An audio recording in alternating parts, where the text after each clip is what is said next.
Tu penses décider consciemment de qui tu vas aimer. Pourtant, ce choix s'opère bien avant que tu en aies conscience. Avant tes préférences, avant tes exigences, avant même tes blessures affectives, quelque chose en toi a déjà tranché. Il existe au cœur de ton être une forme de lucidité muette, une intelligence intérieure qui perçoit, analyse et reconnaît sans bruit. Et parfois, lorsque tu croises une personne bien précise, un phénomène se produit qui échappe à toute logique rationnelle. Ton corps réagit, ta façon de regarder change, ton mental tente de résister, mais au fond, quelque chose sait.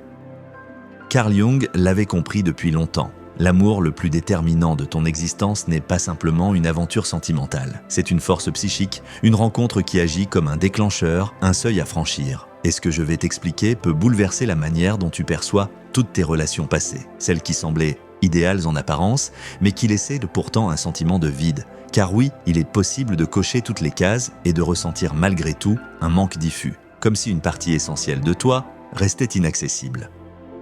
Jung appelait cela le processus d'individuation, le chemin par lequel tu deviens pleinement toi. Pas le personnage social, pas celui qui se conforme pour être aimé, mais l'être entier, profond et cohérent. Et voici ce qui dérange. La personne qui représente le véritable amour de ta vie ne vient pas pour te distraire. Elle arrive pour te transformer. Elle ne renforce pas ton confort, elle réveille ce que tu avais mis en veille. Elle active des dimensions de toi que tu avais enfouies, parfois depuis l'enfance. C'est pour cette raison que tant de personnes passent à côté. Elles recherchent une relation apaisante, alors que leur âme aspire à une relation révélatrice.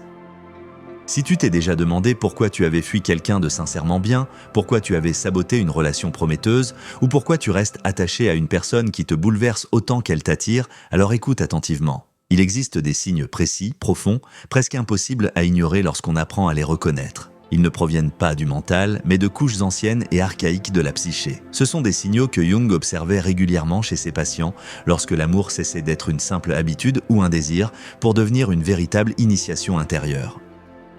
Dans cette vidéo, je vais te dévoiler 5 signes indiquant que cette personne n'est pas juste un passage dans ta vie, mais le catalyseur de ton évolution. Et sois averti, ces signes ne sont pas toujours agréables.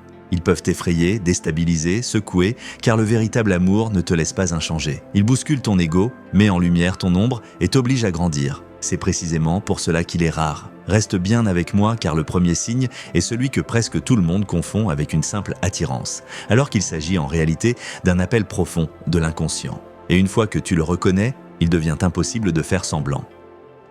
Le premier signe est l'activation de ton anima ou de ton animus, une résonance qui te dépasse. C'est le fondement même de cette expérience et pourtant l'un des aspects les plus mal compris. Lorsque tu rencontres la personne qui est véritablement l'amour de ta vie, il ne s'agit pas simplement d'alchimie, d'affinité ou de complicité. Quelque chose de beaucoup plus profond s'éveille en toi à un niveau que tu ne maîtrises pas. Jung parlait de l'éveil de l'anima chez l'homme et de l'animus chez la femme. Ces figures ne sont pas de simples métaphores poétiques, mais de véritables structures psychiques formées dès l'enfance qui influencent silencieusement tes choix amoureux. Ton anima ou ton animus se construit à partir de tes expériences émotionnelles majeures avec l'autre sexe. Les figures parentales, les attachements, les blessures, les manques et les idéalisations. Il devient une sorte de schéma intérieur, une image inconsciente de ce que ton âme reconnaît comme complémentaire. Et lorsque la bonne personne apparaît, ce schéma s'active instantanément. Pas dans tes pensées, mais dans ton corps, dans ta sensibilité, dans ta manière de percevoir le monde. Tu as la sensation étrange d'être réellement vu, même sans être encore connu, et tu ressens la même chose en retour. Ce n'est pas une excitation passagère, mais une reconnaissance intime, comme si une partie oubliée de toi revenait soudain à la vie. Tu te surprends alors à ressentir, penser ou exprimer des aspects de ta personnalité longtemps réprimés. Peut-être une vulnérabilité émotionnelle que tu cachais, peut-être une force intérieure, une capacité d'affirmation que tu n'osais pas incarner. Cette personne agit comme un déclencheur, non pas parce qu'elle te complète de manière naïve, mais parce qu'elle réactive ce qui sommeillait en toi. Et c'est là que beaucoup se trompent. Cette activation n'est pas toujours agréable. Elle peut être profondément déstabilisante. Tu ressens une attraction intense mêlée à une peur diffuse. Peur de perdre le contrôle, peur de changer, peur de ne plus pouvoir rester la même personne.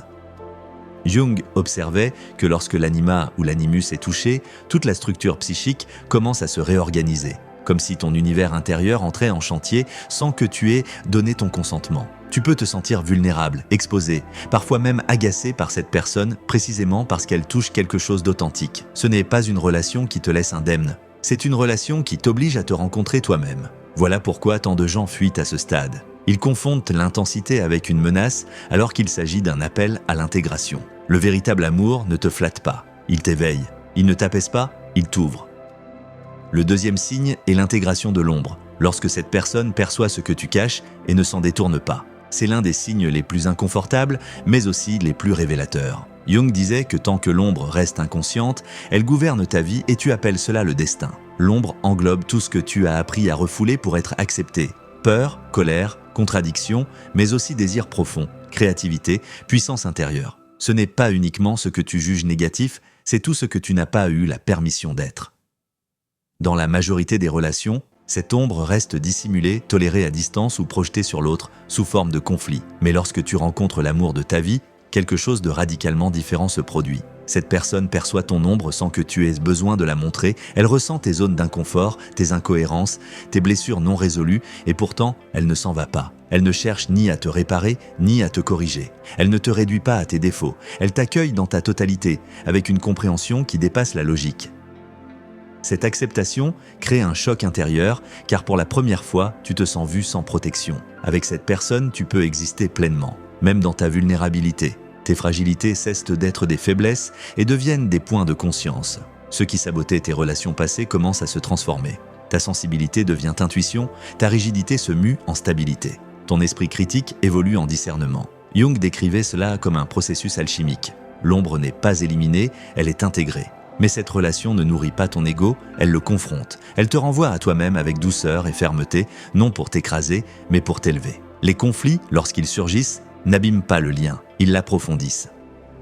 Vient ensuite le troisième signe, la synchronicité, lorsque la vie elle-même semble insister pour vous réunir. Ici, on dépasse la psychologie classique pour entrer dans un domaine que Jung considérait comme sacré. Il ne s'agit pas de simples coïncidences romancées, mais de coïncidences significatives. Des événements extérieurs qui répondent à un mouvement intérieur profond. Lorsque cette personne est réellement l'amour de ta vie, la réalité semble s'organiser étrangement autour de votre rencontre, comme si une force plus vaste orchestrait les circonstances. Ces synchronicités sont souvent improbables, répétées, presque insistantes. Vous vous croisez dans des contextes où cela semblait impossible. Des personnes, des lieux, des situations vous relient contre toute logique statistique. Tu penses à elle juste avant,